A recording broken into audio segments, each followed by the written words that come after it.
발자국 하나 없는 눈 덮인 들판에 두 청년이 있었습니다. 이 두 청년이 서로 내기를 했습니다. 무슨 내기를 했는고 하니 이런 겁니다. 발자국이 하나 없는 이 눈 덮인 들판에서 누가 곧장 걸어가는가, 그걸 내기했습니다. 여러분, 그거 쉬운 거 아니라는 거 여러분 아시죠? 아무것도 없는 벌판을 직선으로 걸어가는 거, 이거 굉장히 어려운 겁니다. 첫 번째 청년이 정말 신중하게 한 발 한 발 내디디면서 앞으로 갔습니다. 뒤를 돌아봤습니다. 어떤 모양이었냐면 이렇게 활이 휘어있는 것처럼 발자국이 휘어져 있는 겁니다. 이제 두 번째 청년이 아주 신중하게 똑같이 걸었습니다. 뒤를 돌아봤는데 곧장 걸은 겁니다. 내기에서 이긴 거죠. 내기에서 진 청년이 묻습니다. 아니, 어떻게 그렇게 똑바로 걸을 수도 있었냐고 물었습니다. 그때 이 청년이, 내기에서 이긴 청년이 이렇게 대답을 했습니다. 나는 저 앞에 있는 소나무를 보며 걸었다라는 거죠. 여러분, 이 이야기가 우리에게 주는 교훈은 과연 무엇이겠습니까? 그것은 목표를 가진다라는 것, 그것이 얼마나 중요한 일인가를 우리에게 말해주고 있는 겁니다. 리더십의 전문가인 존 맥스웰 목사님은 이렇게 말했습니다.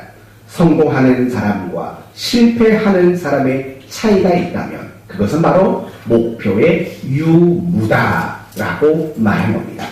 다시 말하면 성공하는 사람들에게는 어김없이 분명한 목표가 있다는 겁니다.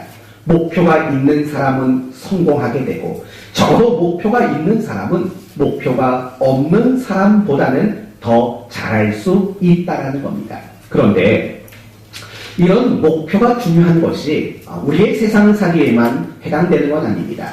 우리의 신앙생활에도 마찬가지인 겁니다. 우리가 그리스도인으로 살아가고 우리가 신앙생활을 하는 가운데 목표가 있는 사람과 없는 사람의 차이는 너무 클 수밖에 없습니다. 적어도 목표가 있는 그리스도인, 그들이 더 신앙생활을 잘할 수 있고 나을 수 있는 것, 그건 너무나도 당연한 일입니다. 오늘 우리가 살펴볼 본문의 이야기가 바로 이런 것들을 말하는 겁니다. 빌립보 교회 성도들에게 신앙의 목표를 가져야 할 것을 말하고 있는 겁니다. 그러므로 오늘 말씀을 통해서 그리스도인 된 우리 모두가 품어야 할 신앙의 최고의 목표는 과연 뭔가를 확인하므로 오늘 이 예배의 시간이 그 목표를 향해 첫 발을 내딛는 그런 시간이 될 수 있기를 주 예수 그리스도의 이름으로 축원드립니다. 맞습니다. 우리가 인생을 살면서 목표를 가지는 일은 너무나도 중요합니다. 목표가 있느냐 없느냐의 차이가 너무 크기 때문에 그렇습니다. 우리 학생들이 이 자리에 있습니다.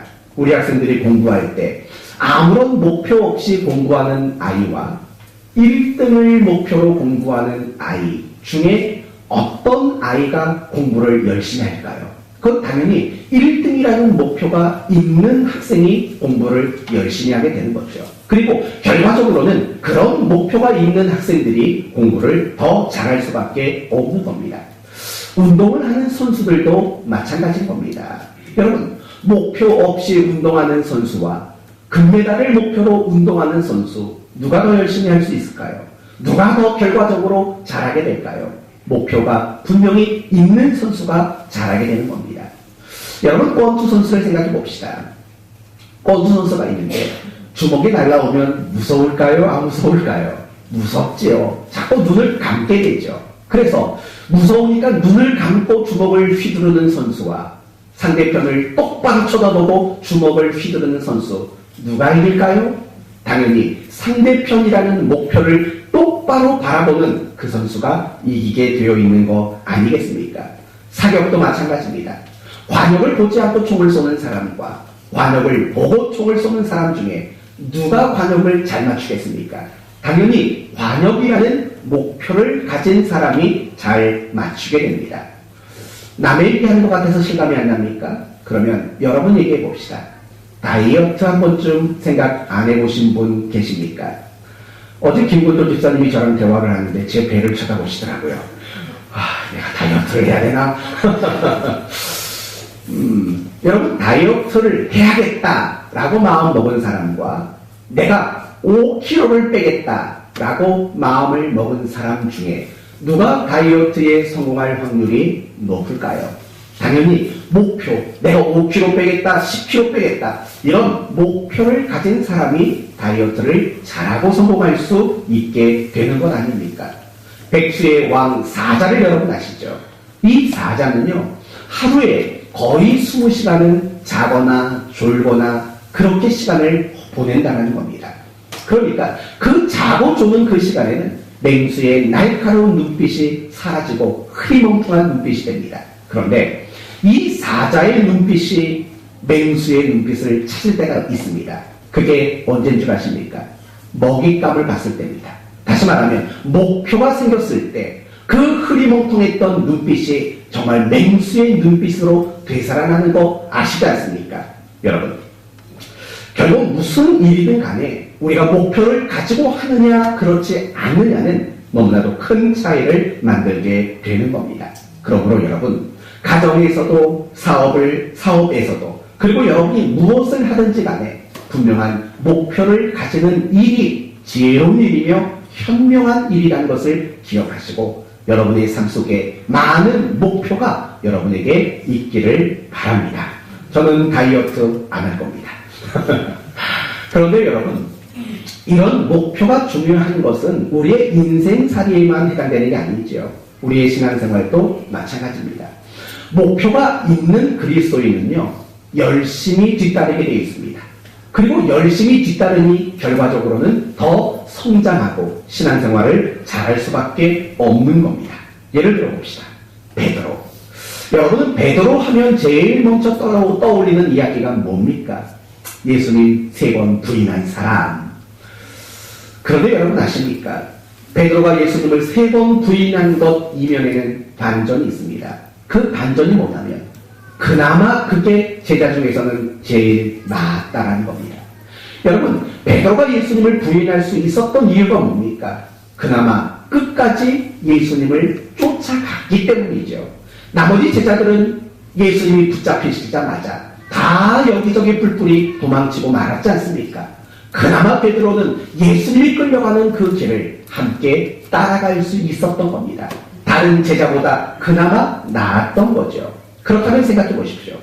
베드로가 예수님을 부인한 거 잘못한 겁니다. 그러나 그래도 비교한다면, 도토리 기적이지만 그래도 비교한다면 나머지 제자보다는 베드로가 훨씬 더 나았던 거 아닙니까? 그렇다면 베드로가 나머지 제자들보다 훨씬 더 나을 수 있었던 이유가 뭐라고 생각하십니까? 베드로에게는 목표가 있었습니다. 그 목표가 뭡니까? 예수님이 이렇게 말했습니다. 너희가 오늘 나를 버리고 다 도망갈 거다. 그때 베드로는 이렇게 말하죠. 얘네들은 다 그럴지 몰라도 나는 주와 함께 죽을 겁니다.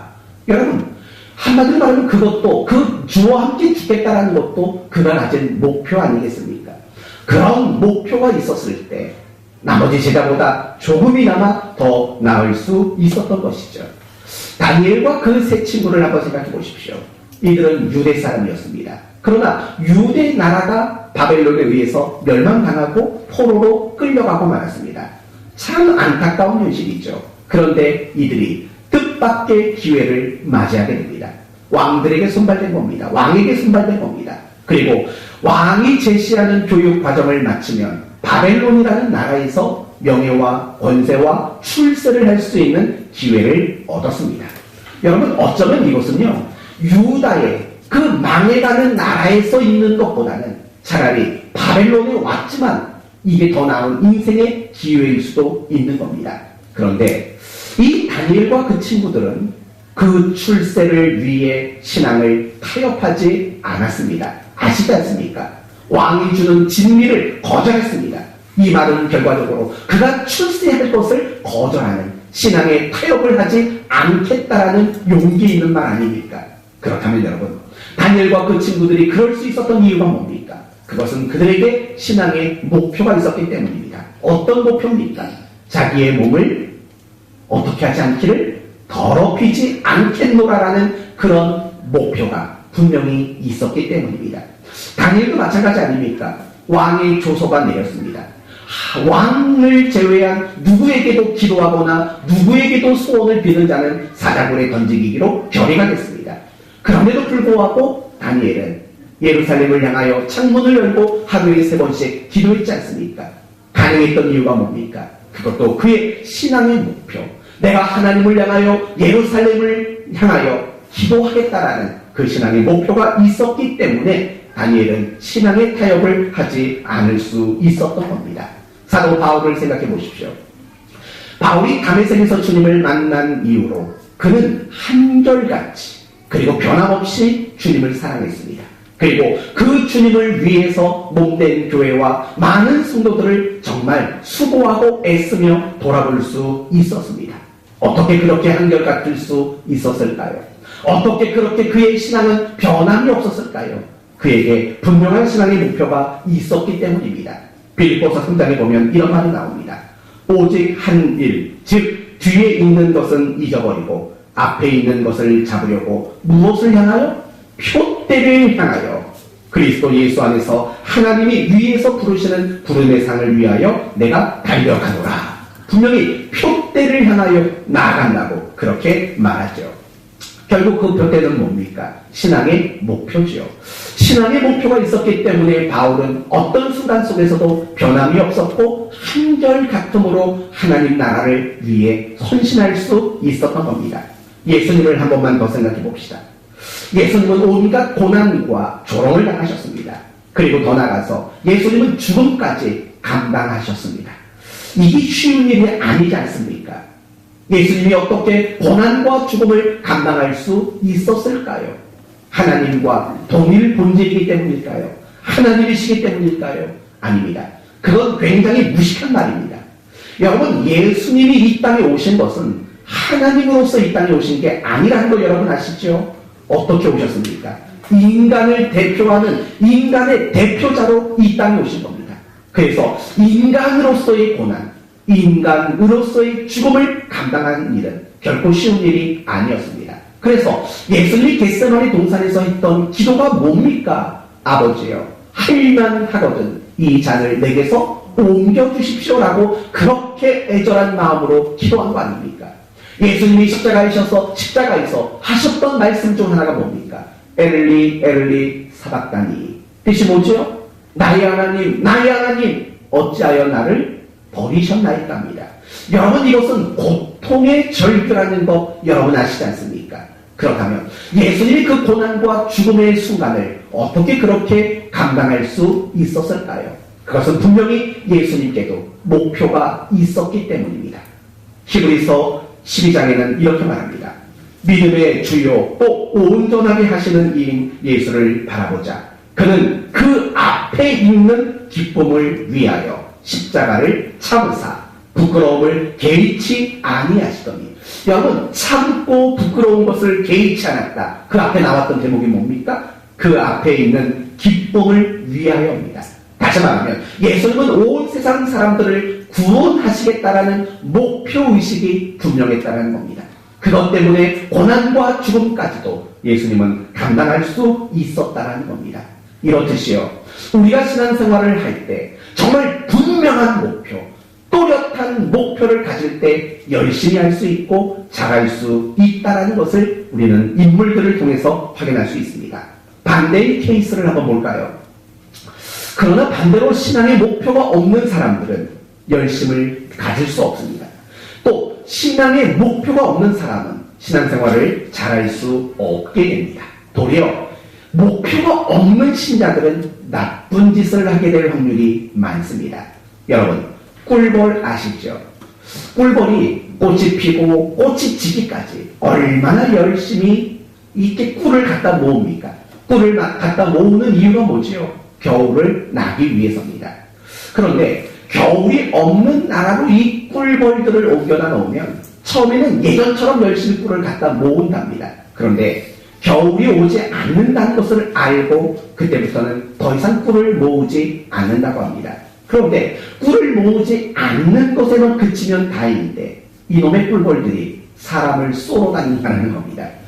목표가 없으면 이렇게 나쁜 짓을 하게 되는 겁니다. 다윗이 바로 가장 좋은 예 아니겠습니까? 다윗을 생각해 보십시오. 그는 하나님 마음에 합한 자라고 칭찬받았던 인물입니다. 그리고 모든 왕들을 평가하는 기준이 되었던 사람입니다. 얼마나 위대한 사람입니까? 하나님 말씀에 늘 순종했던 사람이고 또 성전을 건축하는 모든 기반을 다 다져놓았던 사람이 다윗 아닙니까? 그런데 그런 다윗이 어느 날 낮잠을 잤습니다. 그리고 낮잠에서 깬 다윗이 누구를 보게 됩니까? 목욕을 하고 있는 밧세바를 보게 됩니다. 그리고 음욕이 생겼고 그 밧세바를 데려다가 간음을 저지릅니다. 그리고 자기의 죄를 덮기 위해서 그 밧세바의 남편 우리아를 죽이게 됩니다. 여러분, 그렇게 위대하고 훌륭했던 다윗이 왜 그렇게 나쁜 짓을 했습니까? 더 이상의 목표가 없었던 겁니다. 법궤를 예루살렘으로 옮겨오고 성전 건축을 준비하고 하나님의 나라 이스라엘 백성을 신앙으로 세우고 자기가 왕으로서 하나님께 기름 부음 받은 자로서 해야 할 목표를 다한 후에는 비로소 낮잠 자기 시작했고 음욕에 매이게 되었고 사람을 죽이는 일까지 저지르는 나쁜 일을 하게 되고 말았다는 겁니다. 이처럼 신앙의 목표가 없으면 열심히 없을 뿐더러 신앙생활을 잘할 수 없을 뿐더러 남에게 아픔을 주고 남에게 상처를 주는 나쁜 짓을 하는 그리스도인이 될 확률이 굉장히 많다는 겁니다. 여러분, 엘리야도 한번 생각해 보십시오. 엘리야가 얼마나 대단한 사람입니까? 바알과 아세라 선지자 850명과 영적 대결에서 이긴 사람 아닙니까? 그리고 늘 하나님 앞에 범죄하는 아합 왕과 이세벨 여왕을 찾아가서 죄를 지적했던 일들을 했던 아주 훌륭한 선지자 아닙니까? 3년 6개월 동안 내리지 않았던 비를 내리도록 만든 위대한 일을 했던 선지자입니다. 그런데 그가 그 850대 1의 영적 대결을 끝마친 후에는 어떻게 됩니까? 우울증에 빠지게 됩니다. 그리고 하나님께 불평과 절망을 쏟아놓는 그런 사람으로 전락하고 맙니다. 왜 엘리야가 한순간에 그렇게 달라졌을까요? 850명을 이겼지 않습니까? 3년 6개월 동안 닫혔던 하늘문을 열고 비를 내렸지 않습니까? 왜 우울증에 빠졌을까요? 왜 절망의 사람으로 변하게 되었을까요? 더 이상 그에게는 무엇이 없었기 때문입니까? 신앙의 목표가 없었기 때문입니다. 그래서 하나님은 그런 엘리야를 향해서 세 가지 명령을 내리십니다. 뭔지 아십니까? 첫째, 예후에게 가서 이스라엘의 왕으로 삼아라. 둘째, 하사엘을 찾아가서 아람 나라의 왕으로 세워라. 셋째, 엘리사를 찾아가 너의 후계자로 세워라. 이 세 가지의 명령을 하십니다. 그런데 이 세 가지의 명령은 결국 엘리야에게는 무엇입니까? 새로운 목표가 되는 거죠. 새로운 목표가 된 겁니다. 그것을 붙잡았을 때 엘리야는 언제 그랬느냐 다시 일어서서 달려가는 그런 모습으로 회복이 되게 되는 것입니다. 사랑하는 성도 여러분, 아시겠습니까? 오늘 본문의 빌립보 교회를 한번 생각해 봅시다. 여러분, 빌립보 교회는 어떤 교회입니까? 유럽 최초의 교회입니다. 굉장히 의미 있고 가치 있는 교회입니다. 더불어서 여성의 리더십이 발휘되는 아주 독특한 교회가 바로 빌립보 교회입니다. 그런데 이 빌립보 교회 안에 여러 가지 문제가 생겼고 그 문제 중 한 가지가 무엇이었습니까? 다툼과 분열이었습니다. 유오디아와 순두계라는 이 여성 지도자를 사이로 두 팀이 나뉘어지고 다투고 분열하는 일들이 빌립보 교회 안에 일어나게 되었다는 겁니다. 그 원인이 뭐라는 겁니까? 결국 빌립보 교회 성도들이 정말 붙잡아야 할, 놓치지 말아야 할 신앙의 목표를 그들이 놓쳤기 때문이라는 겁니다. 그래서 바울이 그들에게 목표를 제시하고 있습니다. 그게 9절에서 11절. 오늘 우리가 주목할 본문이 됐다는 겁니다. 9절을 봅시다.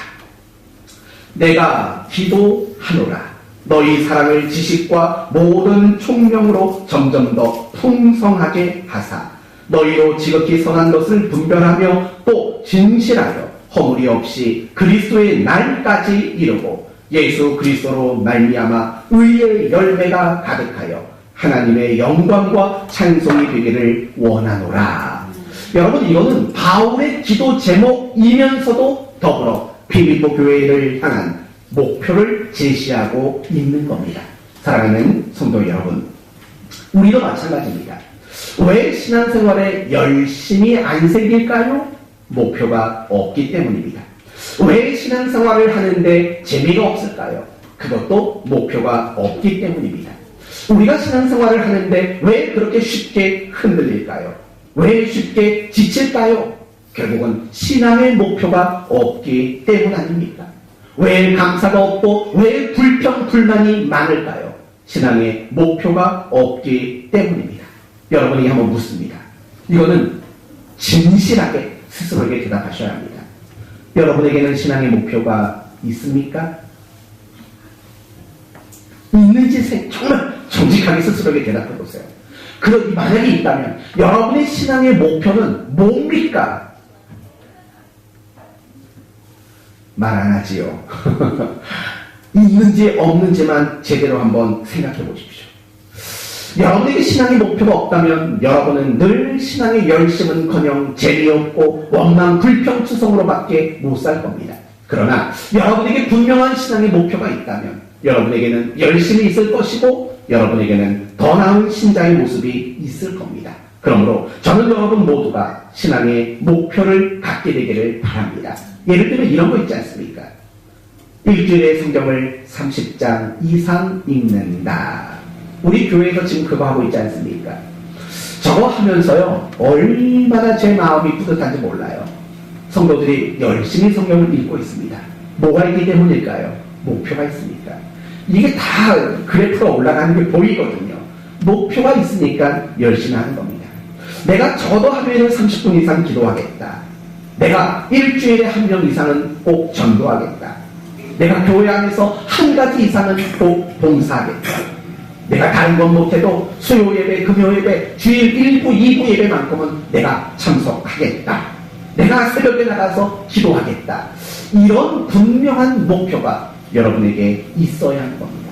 하루의 목표, 한 주간의 목표, 한 달의 목표, 1년의 목표, 그리고 평생의 신앙의 목표를 가지게 될 때 여러분은 더 열심히 있는 성도, 더 성장하는 그런 성도가 되게 된다는 겁니다. 이제 본론으로 들어가 봅시다. 그렇다면 지금 바울이 빌립보 교회에게 제시하는 신앙의 목표는 뭘까요? 아니, 더 정확히 말한다면 하나님이 오늘 이 자리에 예배자로 참석한 우리에게 제시하시는 신앙의 목표는 과연 무엇일까요? 9절에서 11절을 한번 더 봅시다. 내가 기도하노라 너희 사랑을 지식과 모든 총명으로 점점 더 풍성하게 하사. 9절의 기도는 뭘까요? 사랑이 풍성해지기를 지금 기도하는 겁니다. 10절은 뭘까요? 너희로 지극히 선한 것을 분별하며 또 진실하여 허물 없이 그리스도의 날까지 이루고. 분별하는 것을 놓고 기도합니다. 11절 예수 그리스도로 말미암아 의의 열매가 가득하기를 기도합니다. 그러면서 마지막 결론은 그겁니다. 하나님의 영광과 찬송이 되기를 원하노라. 이게 바로 바울이 빌립보 교회에게 제시하는 신앙의 목표입니다. 하나님의 영광과 찬송이 되는 것. 그런데 이 말이 어려우십니까? 이렇게 바꿔드리죠. 하나님의 기쁨이 되는 것, 하나님을 기쁘시게 하는 자가 되는 것이라는 이 목표를 바울은 빌립보 교회 성도들에게 제시하고 있는 겁니다. 사랑하는 성도 여러분, 물론 이 말씀은 오늘 우리에게 하나님이 제시하시는 신앙의 목표이기도 한 겁니다. 맞습니다. 우리 신자들은 날마다 하나님을 기쁘시게 하는 자가 되는 것, 이것을 최고의 신앙의 목표로 삼아야 합니다. 그럴 때 그런 그리스도인이 가장 훌륭한 그리스도인이라고 말할 수 있는 겁니다. 여러분에게 하나 묻습니다. 훌륭한 남편은 어떤 남편일까요? 1번 돈 많이 벌어다주는 남편. 2번 하루 세끼 밖에서 먹고 들어오는 남편. 삼식이가 아니죠. 영식이죠. 영식이. 제일 싫어하는 남편. 삼식이. 하루 세끼를 집에서 다 먹는 삼식이. 네. 3번 아내를 기쁘게 하는 남편. 1번 돈, 2번 밖에서 밥 먹고 오는 거, 3번 아내를 기쁘게 하는 거. 어떤 남편이 제일 훌륭할까요? 당연히 아내를 기쁘게 하는 남편이 제일 훌륭한 겁니다. 뒤집어 봅시다. 제일 훌륭한 아내는 어떤 아내일까요? 남편을 기쁘게 하는 아내가 정말 훌륭한 겁니다. 그럼 묻습니다. 정말 훌륭한 신자는 어떤 신자일까요? 답 나왔습니까? 하나님을 기쁘시게 하는 삶을 살아가는 그런 신자야말로 가장 훌륭한 신자라고 말할 수 있는 겁니다. 사랑하는 성도 여러분, 여러분은 하나님을 기쁘시게 하는 것이 정말 여러분의 평생의 소원이십니까? 내가 어떻게 하면 하나님을 기쁘시게 하며 살 수 있을까를 놓고 늘 고민하며 그렇게 살아가고 계십니까? 혹시 하나님의 기쁨에는 관심이 없고 내 기쁨에만 혹시 관심을 가지고 있지는 않습니까? 하나님을 기쁘시게 하기 위해 신앙생활을 하는 것이 아니라 나의 만족과 나의 기쁨을 위해서 신앙생활을 하고 있는 건 혹시 아니십니까? 그렇다면 여러분의 신앙의 목표가 하나님의 기쁨인지 나의 기쁨인지 확인하는 방법이 세 가지가 있습니다. 제가 지금부터 세 가지를 말씀을 드릴 때 한번 잘 점검해 보십시오. 첫째, 여러분의 기도를 확인하시면 여러분이 하나님의 기쁨인지 나의 기쁨을 목표하는지가 확인이 됩니다. 이렇게 기도하고 있으십니까? 하나님 뜻을 알기 원합니다. 하나님과 더 친밀해지기를 원합니다. 내가 하나님 말씀에 복종하기를 원합니다. 여러분의 기도가 주로 이런 기도들이라면 여러분은 하나님을 기쁘시게 하는 신앙의 목표가 있는 겁니다. 그런데 이런 기도를 하신다면 하나님 부자 되게 해주세요. 하나님 건강하게 오래 살게 해주세요. 하나님 내 자식 예배는 잘 안 드리지만 서울대학 가게 해주세요. 뭐 이런 식의 여러분의 소원과 만족만을 놓고 여러분의 기도가 드려진다면 여러분은 여러분의 기쁨을 위해 신앙생활을 하고 있다고 말할 수밖에 없습니다. 여러분의 기도가 주로 무엇을 위해 쓰여지는지를 먼저 점검해 보십시오. 두 번째, 여러분의 신앙이 언제 흔들리는가를 한번 생각해 보십시오. 여러분의 신앙이 언제 흔들리나?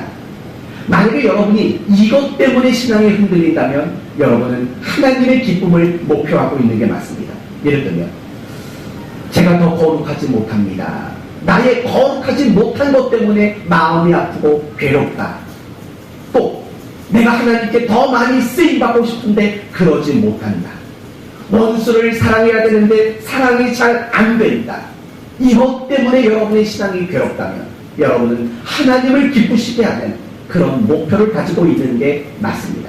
그러나 반대로 이런 것 때문에 신앙이 흔들린다면 그건 여러분의 기쁨을 목표하고 있다는 뜻입니다. 돈벌이가 안 될 때, 병에 걸렸을 때, 자식이 원하는 대학에 못 갔을 때, 그저 어려움이 생겼을 때, 이럴 때 여러분의 신앙이 흔들린다면 여러분은 하나님의 기쁨을 목표하지 않고 나의 기쁨을 목표하고 있기 때문이라는 겁니다. 왜냐하면 하나님을 기쁘시게 하는 것을 목표하는 사람은 절대 실패 때문에 어떤 어려움 때문에 신앙이 흔들리지 않기 때문입니다. 바울의 경우를 한번 생각해 보십시오. 여러분 사도 바울이 얼마나 많은 고난과 시련의 순간들이 있었습니까? 얼마나 많은 환난이 바울에게 있었습니까? 그러나 바울은 그런 고난 속에서 신앙이 한순간도 흔들린 적이 없습니다. 생각해 보십시오. 바울이 감옥에 갇혔다고 신앙이 흔들린 적이 있습니까? 바울이 배고프다고 신앙이 흔들린 적이 있습니까? 바울이 미움을 당하고 돌에 맞았다고 신앙이 흔들린 적이 있습니까? 한 번도 없습니다. 그런데 성경을 보면 바울의 신앙이 한 번 흔들리는 내용이 나옵니다. 그게 어딘지 아십니까? 바로 로마서 7장입니다. 여러분 로마서 7장의 이야기가 뭡니까? 오호라 나는 곤고한 사람이로다. 누가 나를 이 사망의 몸에서 건져내랴 라는 내용입니다. 무슨 말이죠? 내가 하나님의 뜻을 알면서도 하나님 뜻대로 살지 못하는 내 자신을 보며 그의 심령이 흔들렸다는 겁니다. 사랑하는 성도 여러분, 정말 하나님을 기쁘시게 하는 이 분명한 목표가 있는 사람은 세상에 비바람이 불어도 절대 신앙이 안 흔들리는 겁니다. 그런데 여러분의 사업이 안 된다고 신앙이 흔들리고 여러분이 병이 들었다고 신앙이 흔들린다면 그건 결국에는 하나님을 기쁘게 하는 목표가 아니라 나의 기쁨을 목표로 신앙생활하고 있었음을 반증하고 있다는 것을 기억하셔야 합니다. 한 가지 더 확인하는 방법이 있습니다. 여러분의 신앙생활 속에 결국 누가 증거되는지를 보십시오. 누가 드러나는지를 보십시오. 여러분, 오늘 본문을 보면 하나님의 영광과 찬송이 되기를 원한다고 말합니다. 여러분, 결국 이 말은 누가 드러난다는 겁니까? 하나님이 드러난다는 겁니다. 여러분, 영광이라는 말은 이런 뜻입니다. 하나님이 하나님답게 드러나는 것, 그게 바로 영광인 겁니다. 여러분, 하나님이 찬송 받으시는 것도 결국에는 하나님이 드러나는 것 아닙니까? 그렇다면 묻습니다. 여러분이 기도를 열심히 합니다. 여러분이 봉사도 열심히 합니다. 여러분이 어떤 일에 대해서 정말 열심히 합니다. 누가 드러나십니까? 여러분의 열심 속에 여러분 자신이 드러난다면 그건 여러분의 기쁨이 신앙의 목표였다는 겁니다. 그러나 여러분의 열심이 하나님을 드러내는 도구가 된다면 여러분은 하나님을 기쁘시게 하는 목표를 가지고 있는 성도가 분명한 것입니다. 이제 점검이 좀 되셨습니까? 지금 여러분의 신앙의 목표는 무엇입니까? 나의 기쁨입니까? 하나님을 기쁘게 하는 겁니까? 우리의 신앙의 목표는 오직 한 가지입니다. 하나님을 기쁘시게 하는 자가 되는 것, 하나님을 기쁘시게 하는 삶을 살아가는 것, 이것이야말로 우리 그리스도인들이 품어야 할 가장 귀하고 가장 훌륭한 신앙의 목표임을 지금 말하고 있는 겁니다. 저는 이 시간 여러분에게 이런 권면을 하고 이런 소원을 마음에 품기를 원합니다. 하나님을 기쁘시게 하겠다라는 이런 목표를 분명히 여러분 모두가 품게 되기를 바랍니다. 그래서 어떻게 하면 하나님이 기뻐할까를 늘 고민하시고 하나님의 기쁨을 위해서 날마다 몸부림치는 저와 여러분 모두가 되시기를 바랍니다. 마지막으로 한 가지만 더 생각해 봅시다. 우리가 하나님을 기쁘게 하는 것, 그러면 하나님이 그런 우리에게 주시는 보상은 과연 뭘까? 한마디로 말하면 하나님이 우리에게도 기쁨을 주신다는 겁니다. 다시 한 번 더 사도 바울을 생각해 볼까요? 바울은 정말로 많은 고난과 어려움을 겪었던 사람입니다. 그런데 바울의 사역을 유심히 들여다보면 바울에게는 늘 기쁨이 가득했다라는 것 우리는 확인할 수 있습니다. 고린도후서 7장에 보면 이런 말이 나옵니다. 내가 우리의 모든 환난 가운데서도 위로가 가득하고 기쁨이 넘치는도다. 신기하지 않습니까? 모든 환난 가운데서도 내게는 기쁨이 넘치는도다. 이렇게 말합니다. 빌립보서 4장 4절 유명한 구절이죠. 주 안에서 기뻐하라. 내가 다시 말하노니 기뻐하라. 여러분, 바울이 이런 권면을 할 때 자기에게는 기쁨이 없는데 성도들에게만 기뻐하라 이렇게 말한 거겠습니까? 아니죠. 자기의 기쁨이 넘치니까 너희도 나처럼 기뻐하라 그거 아닙니까? 데살로니가전서 5장 16절 항상 기뻐하라. 바울은 거기까지는 안 나가도 되고요. 바울은 그럴 정도로 날마다 기쁨이 넘쳤던 사람입니다. 그러나 그의 현실과 그의 환경은 조금도 기뻐할 이유가 없는 사람 아니었습니까? 그런데 기쁨이 넘쳤답니다. 그 기쁨의 비결은 과연 무엇일까요? 바로 하나님을 기쁘시게 하겠노라는 신앙의 목표가 분명했기 때문이고 그 목표를 따라 날마다 살아갔기 때문입니다. 그래서 바울이 이런 말을 했습니다. 고린도후서 5장에 그런즉 우리는 거하든지 떠나든지 주를 기쁘시게 하는 자가 되기를 힘쓰노라. 또요 갈라디아서 1장 10절 이제 내가 사람들을 좋게 하랴 하나님께 좋게 하랴 사람들에게 기쁨을 구하랴 내가 지금까지 사람의 기쁨을 구하였다면 그리스도의 종이 아닙니다. 바울은 지금까지 사람의 기쁨을 구한 적이 없답니다. 누구 기쁨만 구한 겁니까? 하나님의 기쁨만 구했다라는 겁니다. 바로 그런 모습 속에서 그런 목표를 향해 달려가는 바울에게 하나님은 기쁨이라는 선물을 주신 거죠. 이제 여러분 자신에게 묻습니다. 여러분의 삶에는 기쁨이 좀 있으십니까? 날마다 기쁨이 넘칩니까? 저희 딸내미는 기쁨이 넘칩니다. 뜬금없이 이런 노래를 불러요. 기쁘다 구주 오셨네. 기쁜가 봐요. 여러분은 안 기쁘세요? 안 기쁘다면 다른 데서 원인을 찾지 마세요. 여러분이 하나님을 기쁘게 하려고 몸부림치지 않기 때문입니다. 도무지 여러분의 모습 속에서는 하나님이 기뻐할 만한 일들이 없기 때문일 겁니다. 그러나 반대로 여러분이 오늘부터라도 내가 정말 하나님을 기쁘시게 하겠다라는 분명한 목표를 가지고 정말 여러분이 그 목표를 위해 힘써 살아가신다면 제가 보장합니다. 기쁨이 넘칠 겁니다. 여러분이 실패해도 기쁨이 넘칠 거고 어떤 원하지 않는 일을 만나도 기쁨이 넘쳐나게 될 겁니다. 초대교회 성도들을 보십시오. 그들이 그렇게 넉넉한 삶을 살지 않았던 사람이지 않습니까? 근데 그들은 날마다 헤벨레하고 살아갔습니다. 날마다 기쁨의 얼굴로 그들은 살아간 거 아닙니까? 스데반 집사님을 보십시오. 돌에받아 죽는데도 그 밝은 모습으로 그 인생을 마쳤지 않습니까? 도무지 그런 기쁨들이 어디서 나옵니까? 하나님을 기쁘게 하는 인생이었기 때문에 바로 거기에 기쁨의 원천이 있는 겁니다. 왜 그러냐고요? 몰라요. 하나님이 그렇게 만들었는데 어떡합니까? 뭘로 설명합니까? 하나님이 우리 인간을 창조하셨을 때 우리 인간이 기쁨을 누리는 방법은 하나님을 기쁘게 하는 것만으로 기쁨을 누리도록 그렇게 우리를 프로그램해 놓으셨는데 뭘 어떤 설명이 필요합니까? 사랑하는 성도 여러분, 여러분의 인생에 기쁨이 있기를 원하십니까? 그렇다면 하나님을 기쁘게 하는 그 소원과 목표를 가지고 살아가는 여러분 모두가 되시기를 바랍니다. 오늘 말씀을 마칩니다. 오늘 본문 6절을 보시면 너희 안에 착한 일을 시작하신 이가 그리스도 예수의 날까지 이루실 줄 우리는 확신하노라. 착한 일을 시작했답니다. 여러분 결국 이 말은 하나님도 목표를 가지고 일하시는 분이라는 것을 보여주고 있는 거죠. 그러므로 우리도 세상을 살든 아니면 신앙생활 가운데 있었든 분명한 목표를 가지는 일이 중요한 것입니다.